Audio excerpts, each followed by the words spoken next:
কি কিছু বলেন? অনেক সুন্দর গান করেন তো আপনি। শুক্রিয়া। আর কিছু? আমি না ঘুরায় পেঁচায় কথা বলতে পারি না। আচ্ছা, তারপর? আমার না আপনাকে ভালো লাগছে। তো কি করতে হবে এখন? আপনি আমার রূপকথার রাজপুত্র হবেন। না, আপাতত ফ্রেন্ডশিপ করতে পারেন।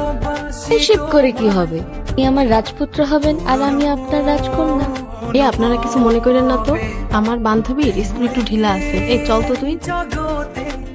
হাই রাজপুত্র, হ্যালো, আপনার নামটা যেন কি? আমি রোহান। আপনি? আমি তারা। কোথাও যাচ্ছেন নাকি? যাচ্ছিলাম একটু ওই গিটার স্ট্রিং কিনতে।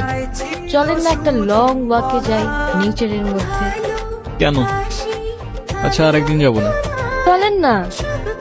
আচ্ছা চলেন।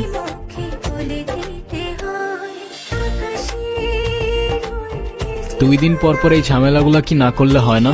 কি কিছু বলবা না? যা বলার সেটা তো বলছি আমি তোমাকে। যেটা বলতেছো সেটা আমার পক্ষে করা পসিবল না। কেন পসিবল না? মানে তোমার লাইফে কি আমার থেকে তোমার মিউজিকের প্রায়োরিটি বেশি? আমার সাথে তুমি মিউজিকের প্রায়োরিটির কম্পেয়ার কিভাবে করো? রোহান, একটু প্র্যাকটিক্যাল হও। জীবনটা তো আর কোনো রূপকথার গল্প না। আমার গ্র্যাজুয়েশন শেষ, এভাবে আর কতদিন? তুমি মিউজিকটা বাদ দাও তো, আর তা না হলে আমার সাথে আর দেখা করতে আইসো না।